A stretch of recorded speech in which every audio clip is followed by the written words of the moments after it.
on this computer.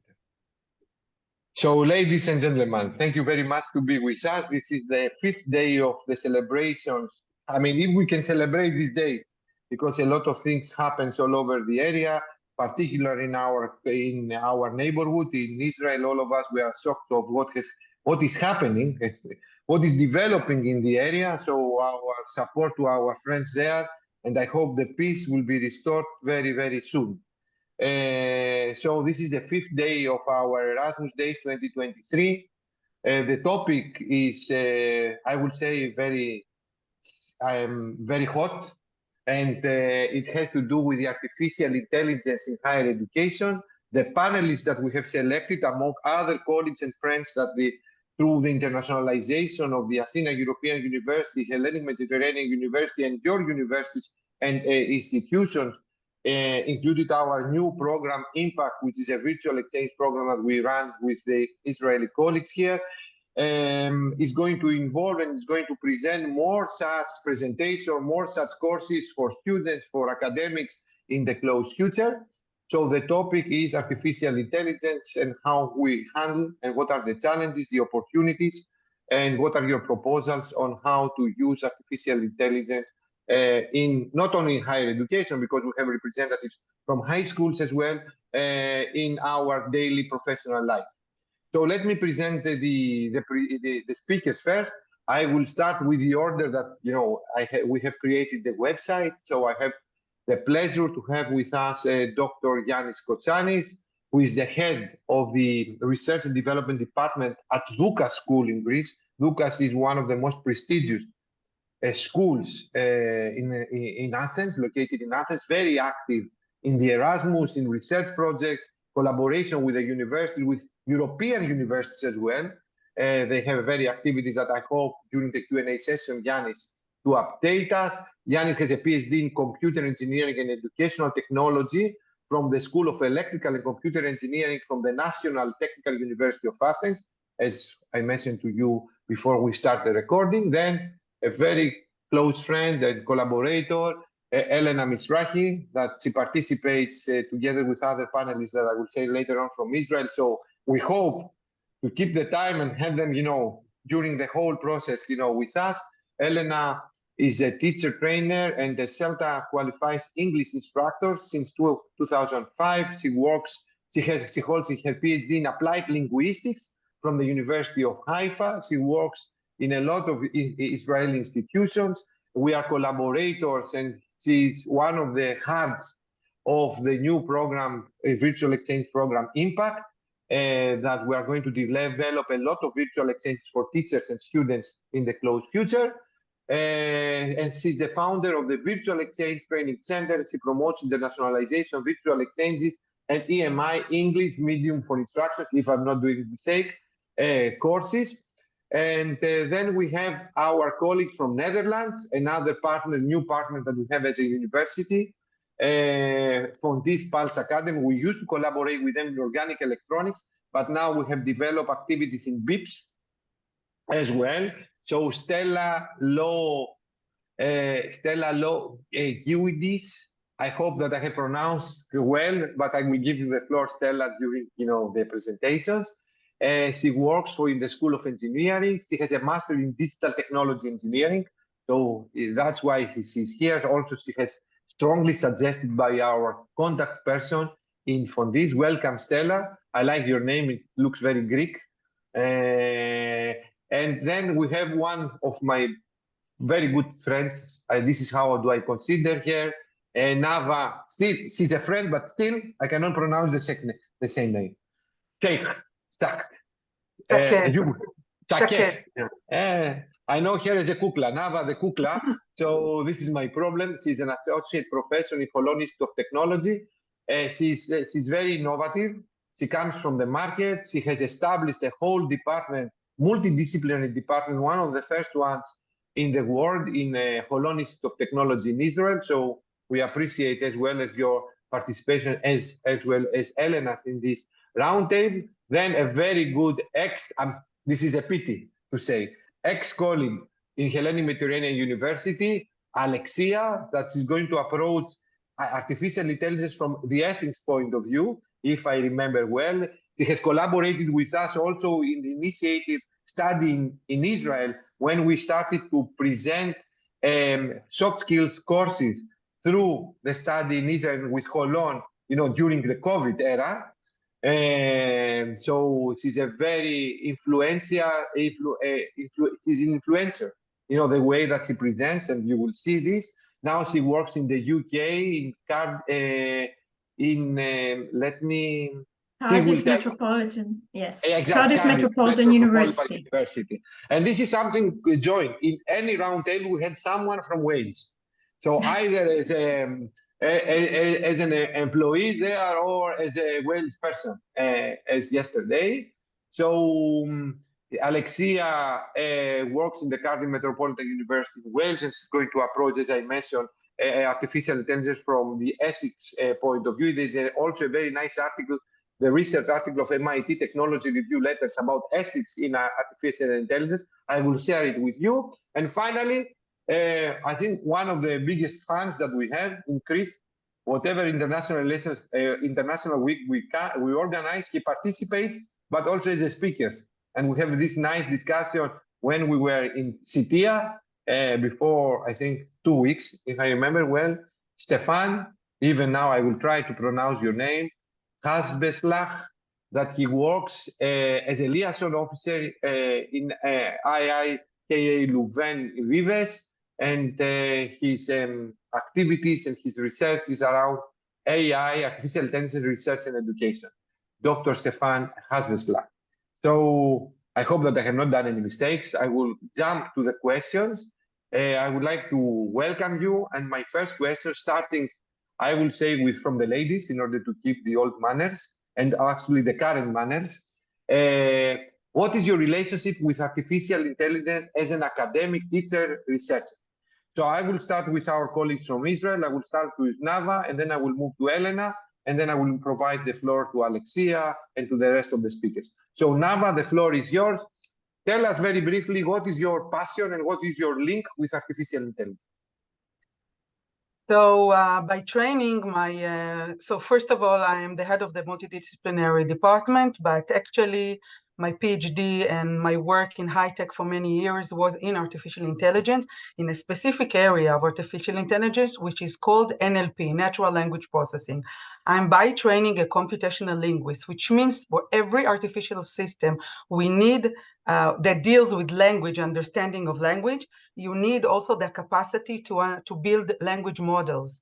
We talk about it now when we talk about machine learning, but in general, language models are required for a machine to understand language. And this is what I've been doing for many years. I teach it in computer science, in data science department, and in also engineering. And actually, AI is a very multidisciplinary area, which we will talk about later. My passion is applied science, meaning to actually execute these applications, avatars and bots that today became more hype, okay, but as you said, hot. But I've been doing it for quite a while, and I've been in this area even before it was the new mod. So I live it, I breathe it, and this is what I do for the last 25 years. Thank you, Nava. And Nava is involved in artificial intelligence since the beginning of 90s, where artificial intelligence, even Kissinger's book says like the last 5 years, the artificial intelligence comes to become hot, sexy, however we are going to call it. But Nava works for this, and I was very much impressed. I learned this in Sitia, that she works with artificial intelligence since 1990. So I will jump the floor to my colleague, Elena Mizrahi, in order to explain to us her passion about artificial intelligence, how is involved with artificial intelligence.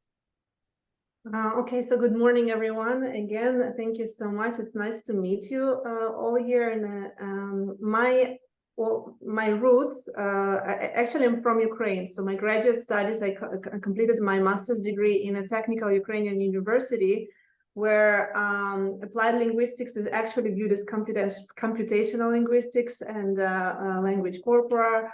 So I initially did my training also the beginning of 2000 with the artificial intelligence, computer models, NLP. and I have a lot of background from that area. But from then on, I actually jumped into pedagogy, and I have been involved in teacher training. I am a language teacher, so I teach English as a foreign language in Israel, but I also do pedagogical professional development for staff in higher education. And I've been teaching lecturers to use technology in their teaching for many, many years. Now, artificial intelligence is something that I've always been involved with all the tools and technology and digital apps and games and all that, everything we can apply in education in general, in higher education in specific, and also in the teacher training college where I taught for 10 years. I trained future teachers to actually implement technology in their teaching practice. If you remember, Kostas, when we met in Israel, I already showed you some artificial intelligence text bots and the thing before ChatGPT came up. So I've been involved and interested in this area like all my life. So really, really passionate, and happy to be here to discuss things and challenges together. Thank you, Elena. Also, I would like to welcome Samia. I can see Samia also. She's joining us. She's a part of the Impact Project. And then I will move to my colleague, Alexia, also to present us from her experience with artificial intelligence. But Alexia, I would like to ask you something. Do you think also artificial intelligence is a threat? The floor is yours. Okay, so my background is both as a practitioner and also as an academic and a researcher of human behavior. So I've got 15 years corporate experience, both in the UK and Greece. And now I'm coming up to 16 years of experience teaching in higher education and, as I said, a researcher of human behavior. My PhD in 2010 was on knowledge management, but actually not from the point of view of technology, but how we can use the dissemination of knowledge in order to create innovation and a culture, an environment within companies that encourages innovation and knowledge sharing. So it's always been from the point of view of humans. And over a period of 8 years, while I was at the Hellenic Mediterranean University, I developed and tested a self-leadership course, which had as an objective to empower young people and make them feel more confident to actually go out into the real world and apply their talents and their uniqueness. So I'm a very strong advocate of the voice of the young people.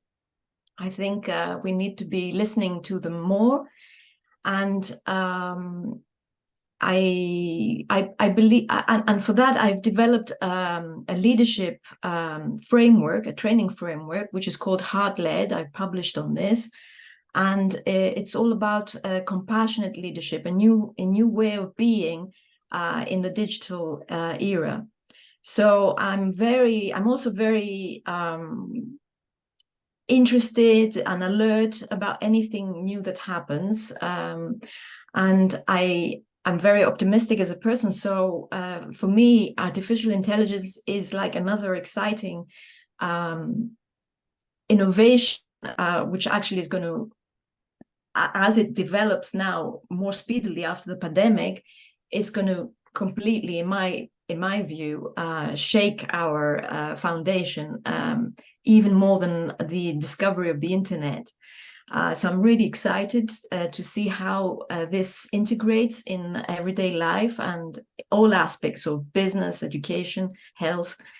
My passion is to help people, help my students and educators to see artificial intelligence not as a threat, but to embrace it and integrate it, and find the balance, because for me, balance and equilibrium needs to be in every aspect of our life, as to how can we use it as a very valuable tool to thrive, rather than try to compete against it like ChatGPT. Many educators have heard voices of they're threatened by it, and they're trying to see how, for example, they're not going to allow students to use it as a plagiarism mechanism.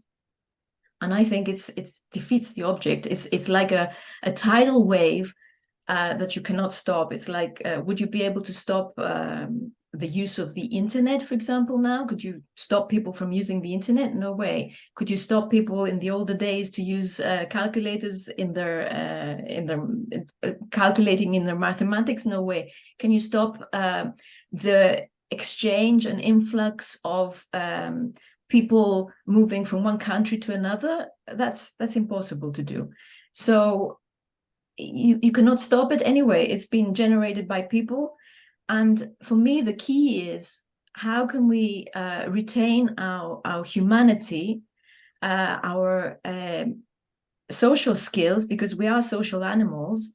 How can we make sure that there is this balance and we actually use it as a tool and not a means to an end,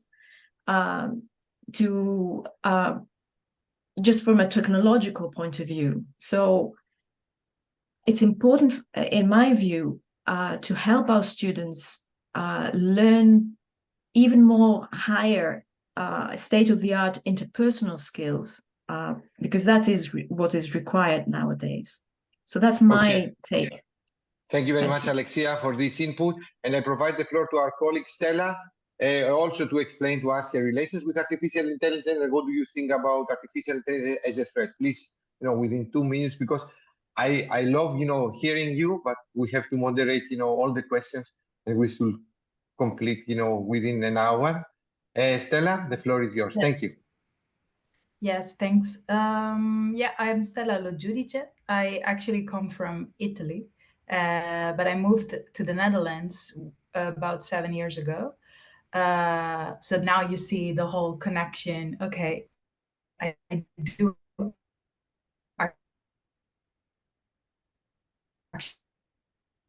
roots. I think that she said something about connection, and the connection went loose. So until we are going to restore the connection with Stella, I will move to Yanis. Yanis Kochanis, please explain to us what is your relations with artificial intelligence, and how do you think it, if you consider it as a threat or not. Thank you, Yanis. Yes, thank you very much for the introduction. I attend my first lesson in AI at the University of Athens, National Technical University of Athens, in 1980. So I am an engineer dedicated to education from 1983. Now I'm the head, of course, of the Research and Innovation Department at Duca School, but I was also the head of the ICT department at Duca School. I have an extensive experience in education technology, having worked in more than 70 national European R&D projects, etc. But the last 3 years, I participated to 2 very important educational AI Erasmus Plus projects. This was Generation AI and Facilitate AI. I'm going to speak about these projects. And I also participated in new submissions for AI project now. About the question, I will be modest to gain time. Thank you very much, Alexia. It's very nice, your idea of balance. In Greek, we say this with another way. We say this metron ariston. I don't know how to translate this. Can you help me? Metron ariston, not probably ariston. Elena Misraki, that is holding the IE application of Zoom, probably can translate to you. It's from ancient Greek, that you should keep balance in everything in order to go towards the excellence. So in my view, just like any technology, AI can be a threat, but it could also be an extremely big threat today. As a famous law, I like very much this, by Professor Kranzberg, I don't know if I say this correctly, says that technology is neither good nor bad also, nor is it neutral. I think this is a very nice law for us. And of course, this topic, we need a deeper discussion for this. But in my view, this is the most important thing for this threat. Thank you. Thank you very much, Yanis. Always with your enthusiasm, likes it, motivates me as well. And I will provide now the floor to Stella. Stella, I hope the internet connection has been restored. Stella? Okay, so let's move to Stefan. Stefan, please introduce your relations with artificial intelligence, and then we should move to questions to the individual participants. Stefan, the floor is yours. Okay, so I'm involved in artificial intelligence since 2005, also quite a long time. And I have a strong background in optimization algorithms. I like the kind of problems where the number of possible solutions is much larger than the number of atoms in the universe. And you want to have fast algorithms to search for the best solutions. And after my PhD, I particularly specialized myself in valorization of AI. So I have a large amount of projects with the industry. So putting the AI into real practice in various kinds of application domains: health, education, industry, logistics, whatever. And as a teacher, I'm teaching courses in an introductory course in AI. I teach a machine learning course, deep learning course at the University of Applied Sciences. Thank you very much, Stefan. And Stella, the next 2 minutes for you. I hope technology will support us. Yeah, I connected with the LAN cable now because it kept, every time I started to speak, my laptop started to complain. Yeah, so I'll be quick. I have a background in industrial engineering, a master in biomedical engineering. I worked several years in a company that makes health and fitness sensors. And I was responsible for the signal processing and data science behind the development of these sensors. And then after a number of years, I decided to move to education. I helped to design the master in digital technology engineering, which focuses on educating the engineers of the future in how to use digital technologies in societal contexts for the cause of digital transformation. And I teach in particular everything that is related to data science technologies, so from signal processing to exploratory data analysis to machine learning and AI. And yeah, I am really happy to join. I am curious to hear what the other educators and researchers see in the potential of AI. For what concerns me, I definitely do not consider it a threat. I am enthusiastic. I want to see where it brings us. And I have somewhat, even though horrible things happen in the world, I still have faith in the responsible innovation paradigm. And I think that we can make a difference in how we use AI. And that's where the key of the future changes in our education lay. Thank you very much, Stella. I will keep, from the first introduction from all of you, that AI is a tool that we should use up, following, some rules for, for peaceful and educational purposes. And I think that the balance between the difference will be made as how the soft skills of the humans will interact with this with this new era of experience and the way that we are going to work, live, and teach. Elena, very fast, because I have to move to the questions, please. Yeah, since I didn't have a chance to address the threat question, I just wanted to say that in my opinion, the only threat that AI brings to now, well, not the only, but one of the threats actually, it's to the old and ineffective pedagogy, especially in higher education, but also in across the board, across all ages. So, the old way of teaching where a student is not active learner is going to be threatened with AI.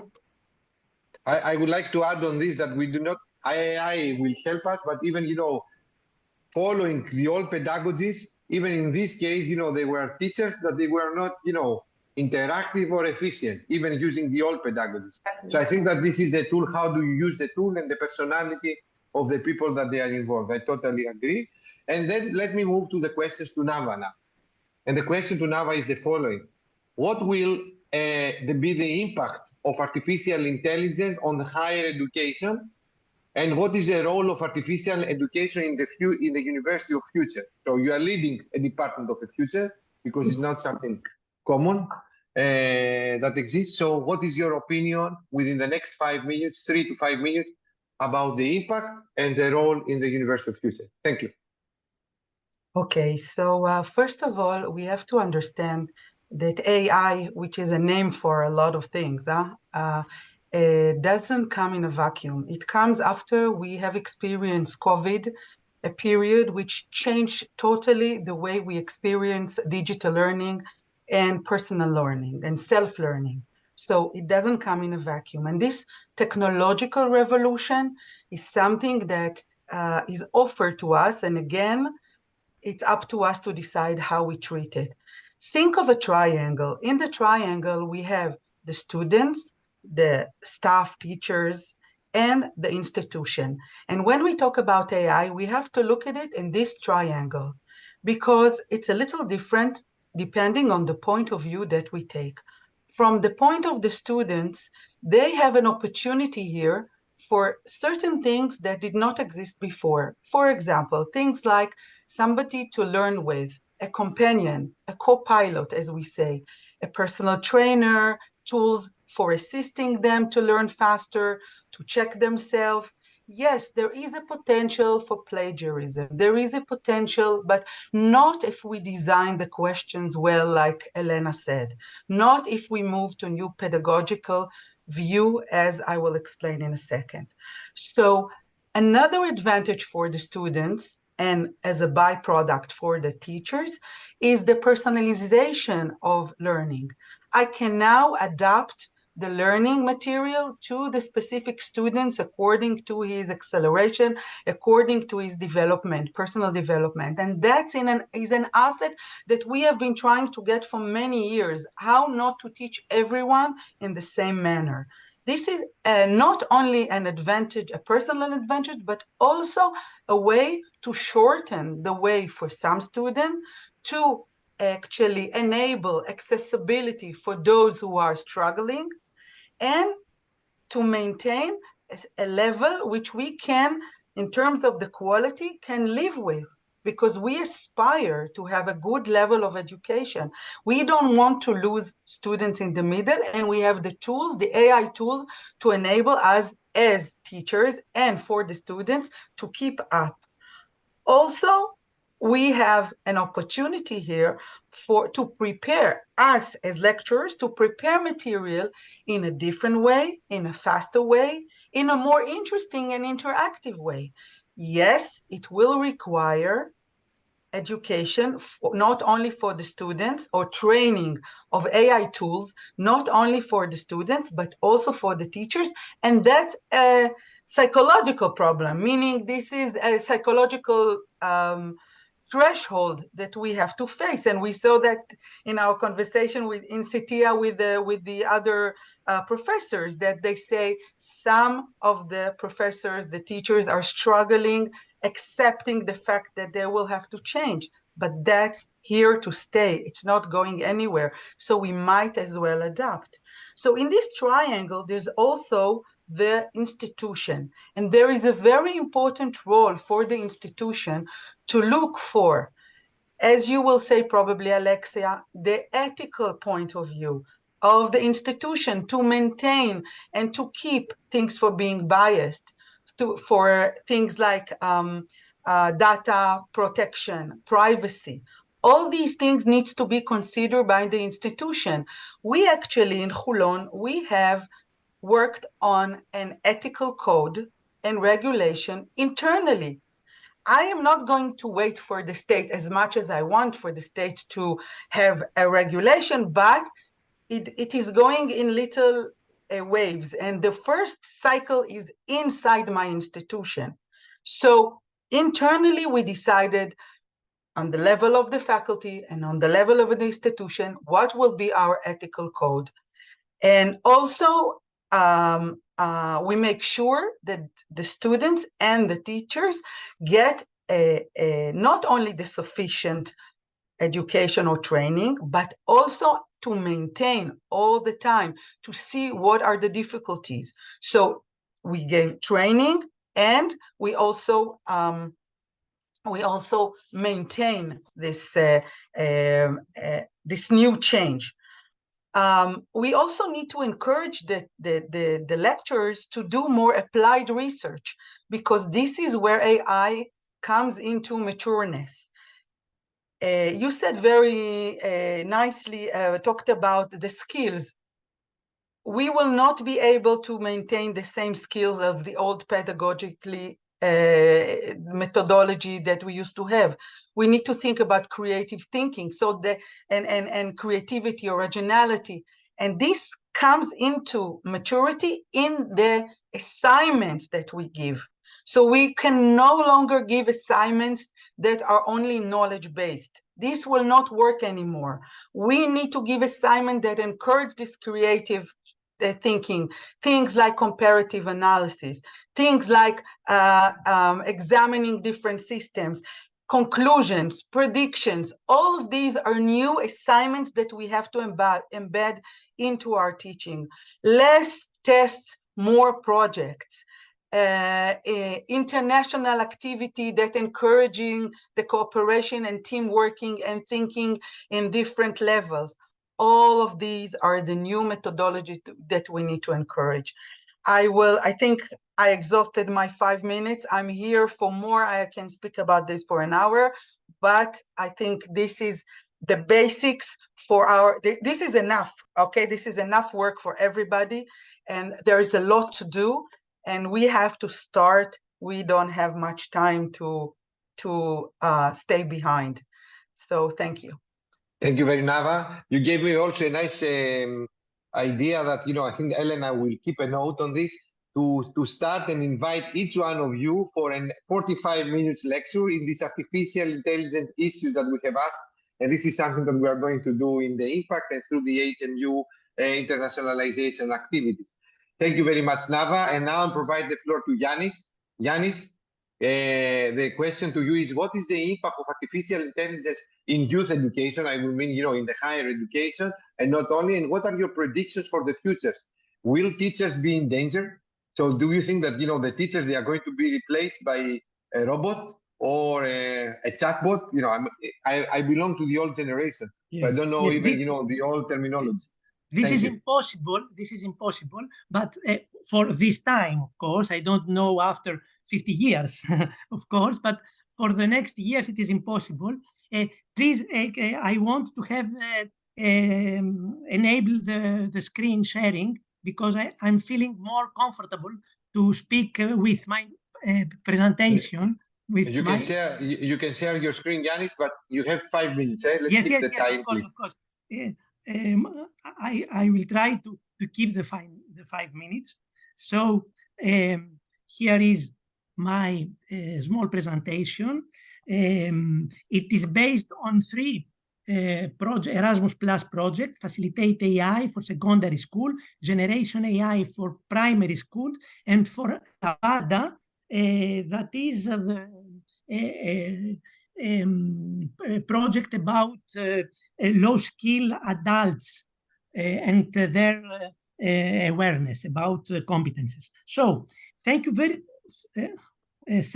much for Stella for giving me I will close this, for giving me the idea about the concept about shift paradigm. We have these, I think there are 4 main major technological innovations: computer, of course, internet and multimedia, mobile devices, and AI.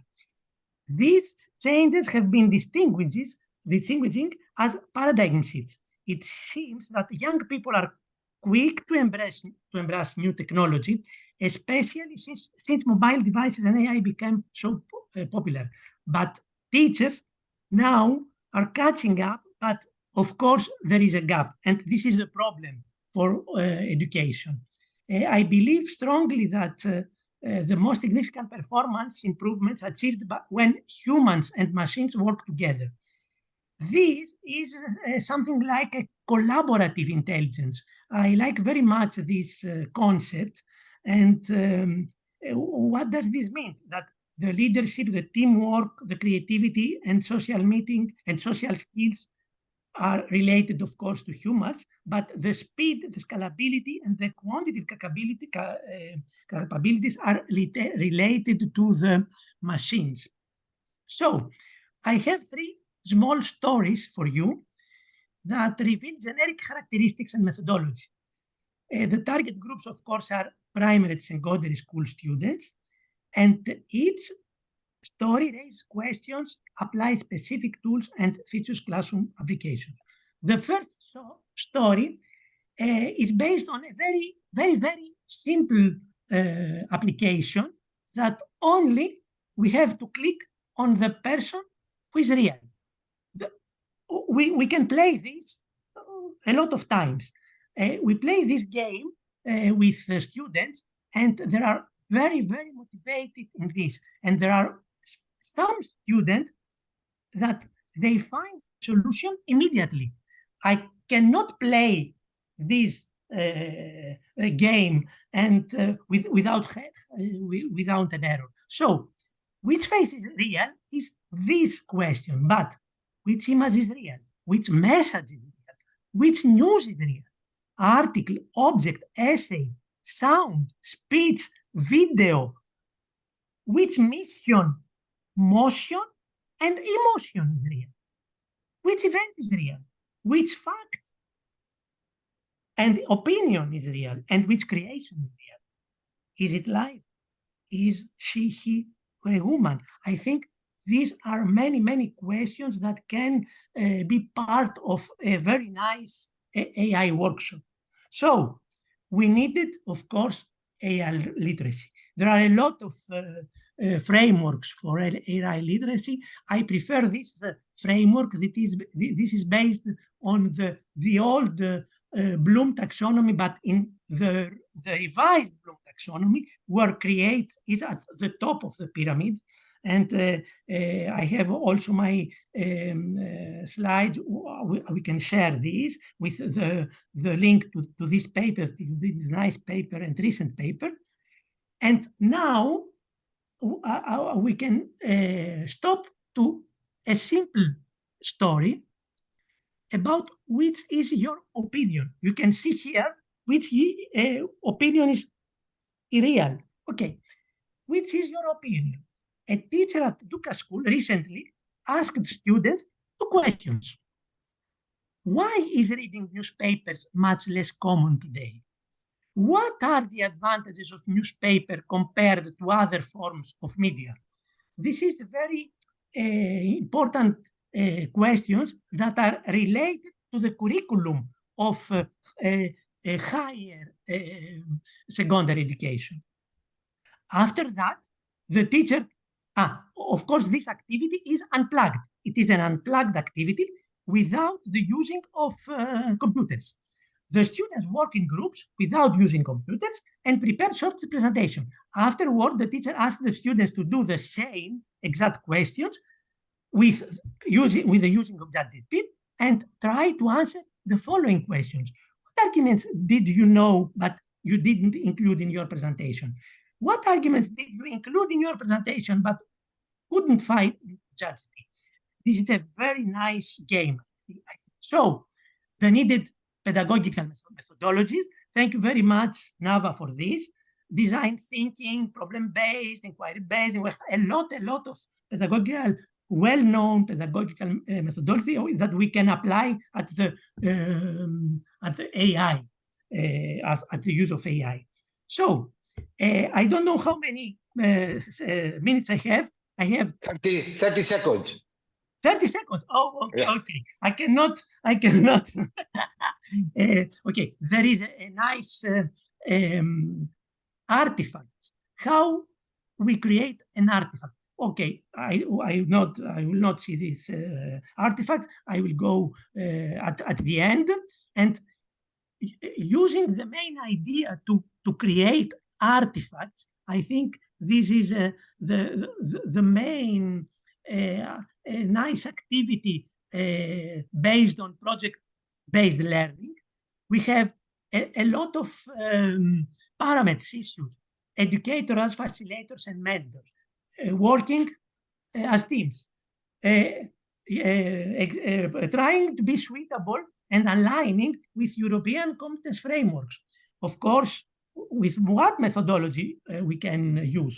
Of course, with what pedagogical tools and methodologies we can engage the motivation of our students. And finally, we have, of course, very nice interactive application that we can use, of course, and evaluate this and all these things. So what is, from my part, the conclusions for this? This educational approach can combine unplugged and unplugged intelligence, as well individual and collaborative intelligence. That is very important. And the key subject, of course, are related for the recognition, generation, and the virtual assistant as things that we can apply in our classrooms. Moreover, of course, in future explorations, we could have several surprises await us regarding AI managing, analyzing, and processing topics like the motivation of students, the behavior of students, and their performance in school. I want to conclude with a motto that I like very much. We can extend the old and very strong Seymour puppet at the 1980s. What is the concept? We have machines, we have computers, we have AI, we have objects to think with, and now we go to agents to think with for the using of artificial intelligence. Thank you very much. Thank you very much, Yanis, for this very fruitful presentation and the nice activities that you organize. I would like to visit in my first chance in Athens. I would like to visit your university, your school. Yeah. My nephew is your student, and I would like also to see the facilities and the fantastic impression that my nephew has from your school. Now let me move to Stella. And the question to Stella is the following. How will artificial intelligence address Sustainable Development Goal 4, which mentions and states to ensure inclusive and equitable quality education and promote lifelong learning opportunities for all? So this is the question to Stella. Stella, the floor is yours. Yeah, thanks. I thought about this question, and I think the first thing that comes to mind is, what do we mean when we talk about inclusive and equitable quality education? I thought the first thing that came to my mind is, we want to have inclusive education, meaning that we can make education accessible to all the people that unfortunately cannot reach educational tools and educational experiences. But also we should, our sustainable development goal is to make education available for the students that, as I like to say, don't know how to play the game of school.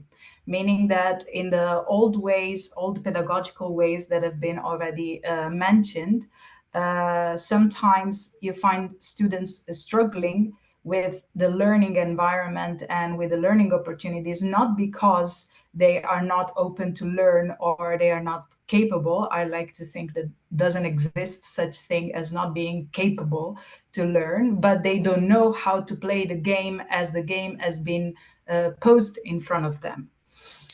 So I like to think of the possibilities that AI give us to create learning environments that are adaptable to the different necessities of students.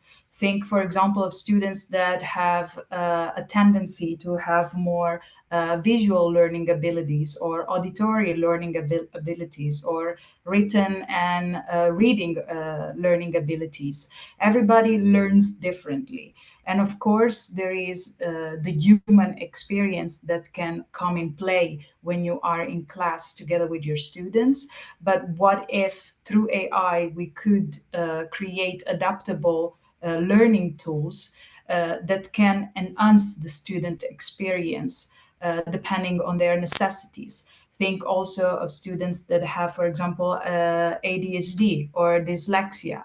I really believe that if we use AI responsibly and we keep in mind our sustainable development goals, we can bring new potential tools that really enhance the learning experience of the students. And for what concerns the lifelong learning, yeah, I think that we already have a number of examples already existing in our everyday life. Think of learning tools like the simplest that comes to my mind is Duolingo. Well, when I moved to a foreign country, I immediately started to take lessons. And of course, I had to match it with the necessities of my life. I was a professional. I needed to work a 40 hours a week job. I also had house responsibilities. How can I learn in my free time? Yeah, let's use a platform like Duolingo. And nowadays, Duolingo has been enhanced with AI tools that not only give you exercises and fixed responses to your test, but it also explains what the responses are. And if I don't understand that response, I can ask further argumentation and further explanation to their natural language processing tools. And nowadays, there is also the function of role-playing in Duolingo. One of the main issues with learning a new language is that you find a barrier there where you need to actually apply it and talk with somebody. It's really nice that you can have this almost chat with somebody that is that naturally speaks that language, but it's actually a chatbot. So I can see a lot of applications. And why not also in our Zoom meeting the possibility of transcripting what we are saying to each others and have this recording that can be shared with the people that cannot be here now in this moment. So all these little improvements, presentations that have automatic and real-time translation, makes education accessible to all the people that want to learn outside of their classroom and outside of their current possibilities. So I do really see a lot of improvements that can happen. Only one remark, of course, everybody is mentioning, but it's worth to be said a number of times. We cannot take the human experience and the human growth out of the learning experience. So let's use these tools to enhance and as helpers in the experience of teaching and learning, but let's not take out the human factor, the one-on-one relationship that a teacher and a student can have and that can improve that learning experience on top of having new content available, having new tools available, having new frameworks available. Thank you very much, Stella. Very nice ideas. I will say that, the human factor is there in order to network and use, using this collaborative intelligence that Yanis mentioned in order to do new things, new innovations. And I can see, a clear priority on this. Thank you very much. Please share with us this Duolingo, because as I told you, I'm old guy. I have no idea. I'm traveling and, I'm not using these tools. Share it with us in the chat. And now I'm moving to our tech freak in a friendly way. Elena, the floor is yours to answer to us the following. Can you provide examples of artificial intelligence tools used for teaching and learning process in higher educational classes? I know that you're using a lot of them. What is your predictions about the intrusion of these tools in higher education? The floor is yours. Okay, I will try. For 5 minutes. 4 minutes. Now I have to subtract time from the. Okay. I can speak about it for hours and hours, and I will. We will have also sessions for all of you. We will invite you to actually dive into all of the different tools that are there. To provide a few examples of AI tools is not an easy task, because it's not a matter of, you know, a few ones that I can throw some names and share with you. It's not even hundreds anymore. We are talking about thousands and thousands of applications and tools and platforms, websites, and when I think about higher education and how can this be applied in higher education, I cannot even think of one way where it should not be applied or cannot be applied. Like everything can be really, it's going to become mainstream. So just addressing the second part of your question, the future higher education must embrace and go for it with training the use of AI and using AI in practice in their pedagogy and in professional training for students for future employability. And those who will not do it, because I know that some institutions are slower than others, some countries are slower than others in implementing and leveraging the new technology. Some particular professors are really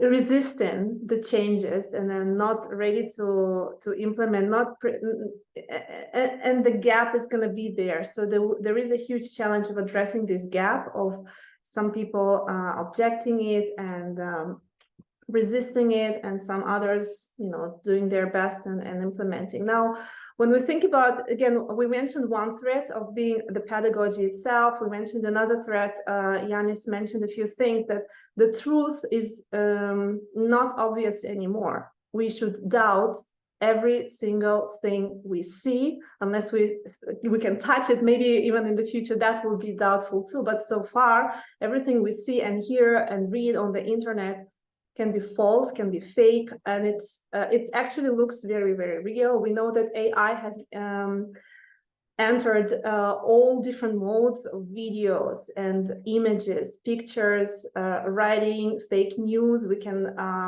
even see something that looks like a real video recording that is authentic, and it's not. The quality of AI has been like tremendously, improved in the past few months, actually. So I'm not gonna actually, again, this is another threat. So I think when Alicia will probably address the ethical part, where we think about students' use of AI, we think about that AI might affect the higher education, and the knowledge and the skills that the students will be acquiring will become maybe shallow or superficial, because they can cheat. They can take all the information from AI. They don't need to think themselves anymore.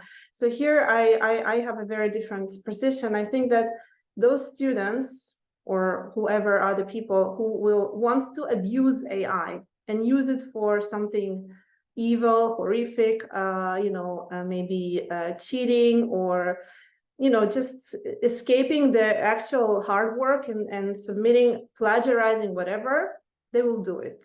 And this is going to be a reality. But on the other hand, the existence of AI in higher education and the leveraging of the breadth and depth of information, this is something that we need to train our students to actually employ, because this is going to be their future. So there will be the gap. We need to address the gap between the AI abuse, and this is, again, it can be addressed by pedagogy and the right assessment and everything. But also, let me just give you a few examples. I will not name maybe the tools, because I already said we have AI for videos, for audio, for text-to-speech, and Duolingo for language learning, foreign language learning, for translations, automatic translations, for chatbot, for personalized learning. Nava mentioned the personalized assistant. We can see AI in major 3 areas in higher education. AI is supporting for teachers, for the curriculum development, for the assessment, for writing of new courses, for improving the quality of their courses. So AI can be an amazing, teaching assistant to every one of us. On the other hand, we have AI assisting us as a research assistant, because AI has amazing research tools. We can do amazing literature reviews and data analysis with the use of AI, things that we could not do even a few years ago, and now here, very, very accessible, and they can bring amazing results. And of course, the student perspective, the actual, personalized learning, I would say again. So I will give some examples of how I've used my AI in my teaching so far. So I have created a bot myself, my clone, called Yelena. And my students now, in addition to me, a traditional way of writing an email to a professor and asking for some help or whatever, they have me on their Moodle, on their LMS, where they can just ask a question and will immediately assist them with everything. Now, this is not a bot which will provide them, immediate homework and whatever they would need, because I asked the bot to be actually me with all my values and vision and pedagogical approach. So it will not reveal the answers. It will actually train them and guide them through the homework assignment if there is something. Now, whatever question, like language-related question, in some of my courses, I teach English as a foreign language. They can ask the bot, the questions they would ask me normally. So I try to be more accessible to my students in that way. Using AI, they can now collaborate with me because it has my pictures. It's like my avatar. It's like me. The bot can speak using my voice, my language, my everything. And this is the future. Actually, taking off some of the workload from us and making ourselves more accessible to our students, making learning very personalized to them. This is one application that I've used. Another one is, of course, in a I think, Elena, this should be the last application because we have overcome the time. Okay. So anyway, that's fine. Okay, I can stop here. Okay, we are going to have, I hope, in the Q&A session. Thank you very much, Elena. Okay. That's why here, because of your passion and your talent on using, and I would like to create my digital twin in order people to be able to find me during my travelings. And then now I'm moving to Stefan. Stefan, during CT, a lot of people, they talk about the employability and the interviewers can be replaced by artificial intelligence. I remember that I disagree. Nava tried to interfere there and say like, no, it can happen. So what is your opinion? What is the impact of artificial intelligence for the employability of our students? You have 2 minutes in order to speak for 5, in order to manage the time. Thank you. I will speed up my thoughts. There will be a lot of changes for our students. So the days where people are spending their entire life executing the same jobs, it's definitely over. So if you even look at our jobs, it has changed a lot in the last 5 years, more than it changed in the first 15 years that I was an academic teacher. So 2 things may happen, or the job will just be vanished because everything will be automated, or the content of the job will change a lot. We have seen it in a lot of industrial revolutions. The best example that I know is that of a farmer. Farmers that did not adapt to innovation, they are extinct. There is still the job as a farmer, but this is an entirely different job as we had in the past. So we have to be very careful. And my biggest worry is that we will have 2 kinds of people.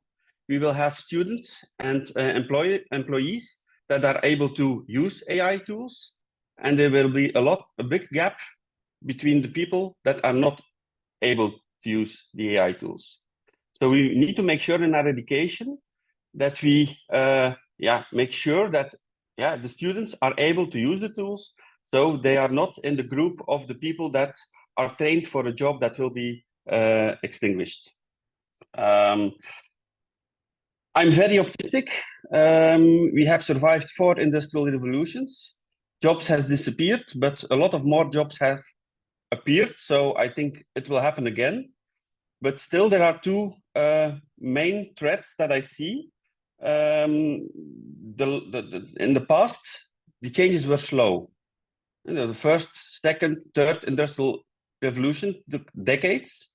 The 4th industrial revolution only took 10, 15 years.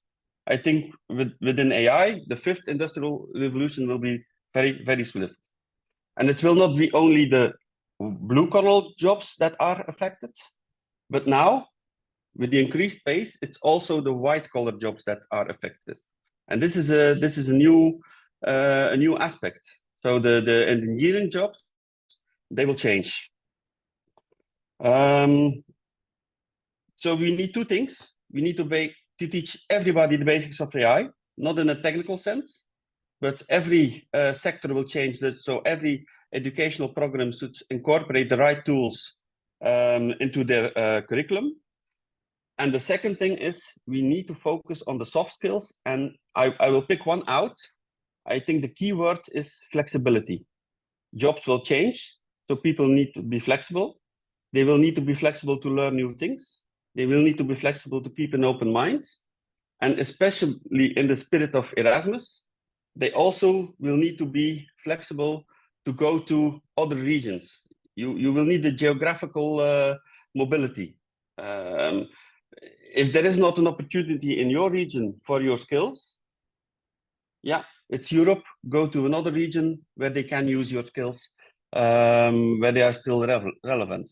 So you will need to keep an open mind, and that's why I enjoy the Erasmus Days organized at your university, Kostas, because we are thinking about the future of my job. We always keep an open mind, and we focus on these kinds of aspects. So flexibility is the key issue to me. Thank you. Thank you very much, Stefan. We have some keywords: collaborative intelligence, flexibility, artificial intelligence, soft skills, new pedagogies paired with artificial intelligence. I think that this should be, the message, but not, the last but not least. Alexia, the floor is yours about what are the ethical concerns regarding using artificial intelligence in higher education. Please provide us with suggestions on how to tackle these concerns. The floor is yours, Alexia, and then we will move on for 5 minutes for Q&A session. Thank you. And thanks to people that they are sharing the links as well. I'm very fortunate to come last because many of my fellow panelists have actually covered a lot of ethical issues.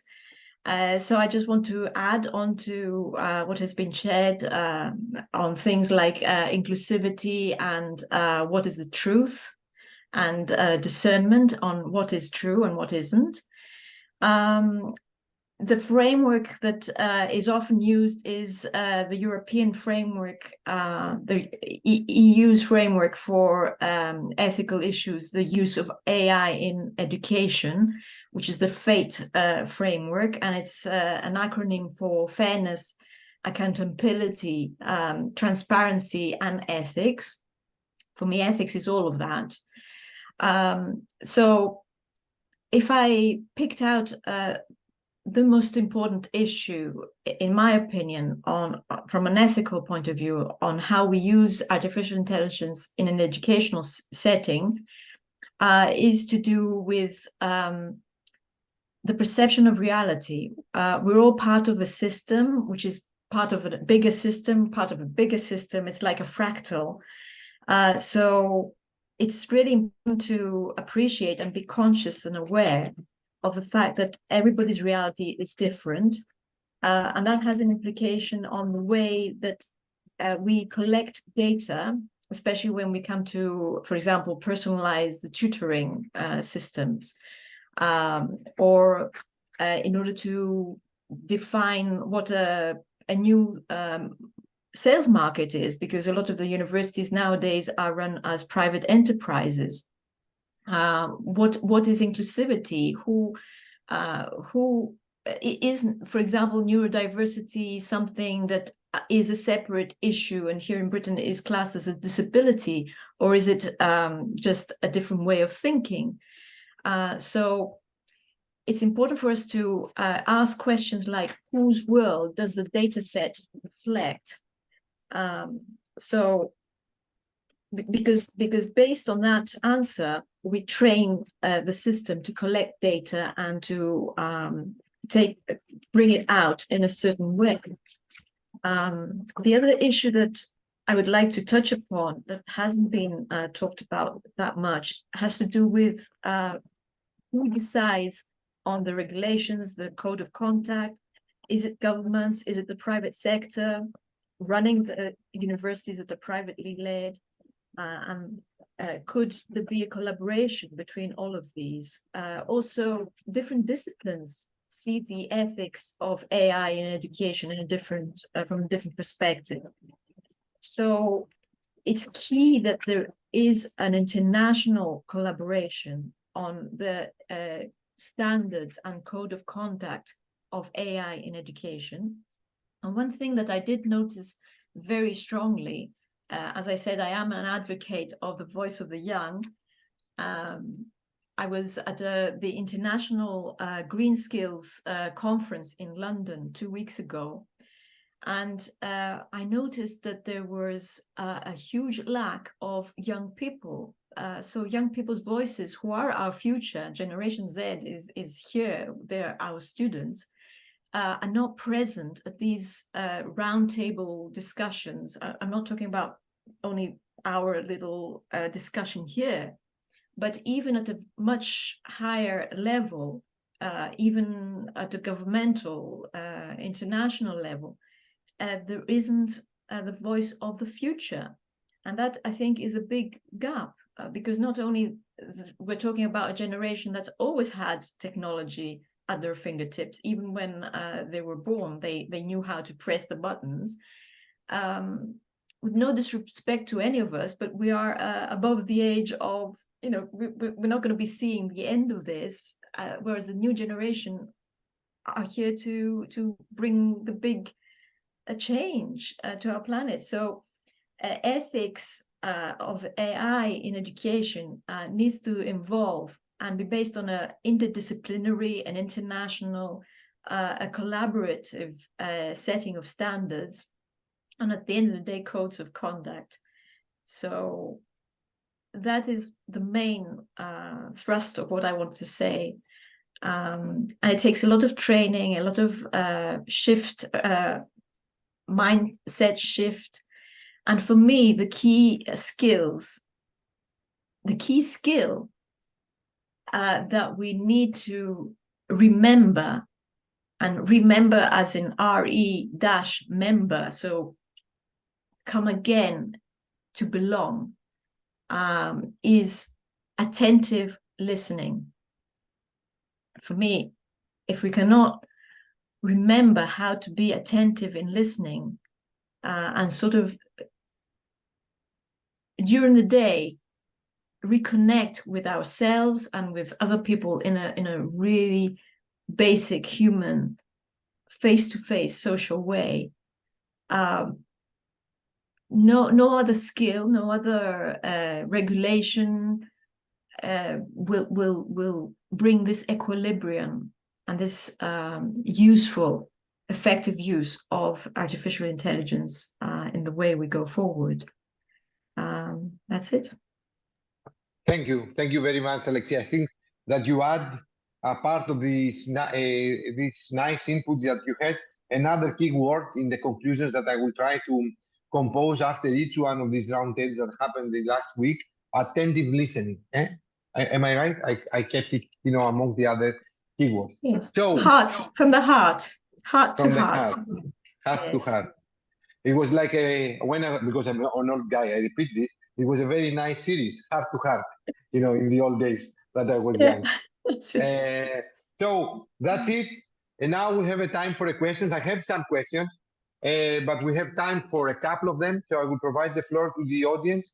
If you have some questions to ask our panelists or to discuss, you can write it. You can write the question in the chat, but I prefer to switch on your microphone, introduce yourself, and ask the question directly. Until I cannot see any. I have kept some questions, and the question that I have is the following. So we are in the universities, all right, and there are new technologies, new input, new tools. Elena mentioned that it's thousands. Indeed, there should be thousands, and she categorized them very nicely. Alexia spoke about ethics. We have Yanis that introduced, new tools in the higher education. But who is training the teachers? First of all, to be accepting to these new technologies, and not, like in their culture. to accept them as a tool, for their teaching, because the young people are very flexible. They are, this generation is like, it learns how to use technology very fast. So what, are the actions that your university, or what do you suggest to the university to do in order to change the culture of teachers in order to use these artificial intelligence and other related technologies? And what kind of training do we offer? We should offer. So I can, and there is also another question from Samia that I read it, after this. So what kind of programs are the universities use in order to train teachers, not only from the technical point of view, but also from the cultural point of view, to be acceptable? Do we have any volunteer to answer? I'm not going to mark you if your answer is correct. I can answer if you want. Of course, Nava and then Elena. Let's provide And the floor. I apologize for not opening the camera. I had to go on the car, but it's a very important question that comes often from many professors and department leaders. And it's about leadership. The answer is about leadership and about making a program, a progressive program. So you need to find the right team that is less afraid of technology and changes and moving the cheese around. And you need to start with enrolling little teams that start to talk about the change. And then you can bring lectures even from experts outside of how to do this change management slowly. You do not have to start with teaching tools. You have to start with enrolling for the change and then asking the right question, which are pedagogical. The tools comes last. Costas, we hear you. Yeah, just a moment. So,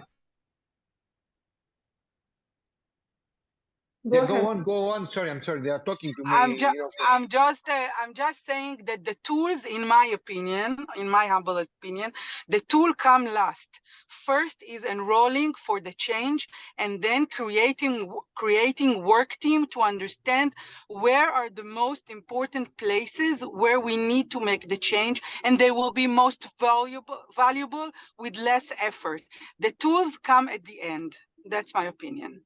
Totally correct, and that's why I started from the culture, and then I moved to the tools. You are very correct. I'm fully covered. Abdellah, let me first, to read the questions on the chat, because my rector is waiting as well for another meeting. That's why they came here. How can we motivate educators? This is a question from our colleague Samia Zaid from Western Galilee College in Israel. How can we motivate educators to incorporate artificial intelligence when they feel less proficiency than their students, leading to feelings of intimidation and embarrassment? I think that somehow this question has been answered. But Elena, if you would like to add very fast, within 30 seconds something, please do it. I agree with Nava's comments about the importance of the institutional approach to actually embracing the change and going forward with this. From the maybe more practical perspective, I can give you some examples of the Israeli institutions. Many of them have the department that is in charge of supporting pedagogical support and promoting teaching in general. Some colleges, some universities have the simulation centers. Sometimes you can access help with individual support. You have someone on staff actually hands supporting you with anything you need in that respect. Our universities and colleges started to organize study days for their staff on the AI to introduce the big revolution, as we say, in education, and to allow teachers to participate in workshops. So from the practical perspective, already many institutions are on it. They create the presidents, the rectors actually appoint a running committee that is in charge of implementing the AI changes into their higher education institution. And so far it's been, sporadic. Every institution, takes their own actions, but I've already witnessed a lot of actual, practical things that are done in higher education in Israel in this respect. Thank you very much, Elena. I keep, this the committee that's very much linked with what Nava has mentioned about the leadership, and everything should be boosted from there. And this is, please, Alexia, send me this email to my email in order to share it with my mail, because the chat will be disappear. Thank you very much, Alexia, for this input. And Abdelillah, honestly, because I would like to keep my job, I don't want to be fired because my rector is waiting for me. You have 30 seconds, for your input. Thank you. I will not. Hello, everybody. I will not take more than 30 seconds top. In a talk show that I had last Monday, the same question was asked here. And the answer is communication, international conferences, training everybody, demystifying AI. And that's important, because we found out here in Morocco and within some African countries that people are scared. They believe that it's going to take over. It's going to take their job over. So they're kind of resistant. Explaining what AI could bring, how it could make their life and their job easier. And communication is very important. This is one. Two, we need to start from scratch. We need to start from kindergarten and on, and explaining how it is. And that's what is helping here. We so far organized caravans all over the country, explaining what it is, how it could be used, and also organizing conferences. We are at about to organize our 6th conference on how AI could improve engineering education. That's what I had to say. 30 seconds. Thank you. Thank you. You're not going to lose your job. Yeah, hopefully. Thank you very much, Abdullah. I will bring you in contact with Yanis Kochanis, who is working also with the youth students in Greece, in Doukas. Abdullah is a colleague from Morocco. He has a foundation about also young students, Yanis. So I will bring you in contact, both of you, after this. And also, I think that, for my university, this is what I'm going to suggest now to my rector. I would like to create a committee about AI, and I would suggest you to be the external panelist and our consultants, and I will invite you to come to Crete, in order, to start the gather. I'm sorry about this. I have to close the session right now. Thank you very much for your input. It was I think the best closing of this week of roundtables. And as I told to my colleague Elena, she's very creative. Together with all of you, we are going to have, a whole course, I would say 4 teachers, in order to introduce from ethical, technological, but also cultural point of view, AI in our teaching duties, but also for our students, as Alexia mentioned, from the learning pathway and participation. Thank you very much for your input. It was excellent. And thank you so much, Costa.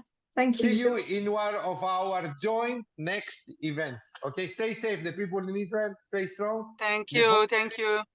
And great job, and see you later, everybody. I will send you Abdelillah, during the night. I will send you the link to have the meeting that you have. I will send you the link. Just tell me the time. Okay.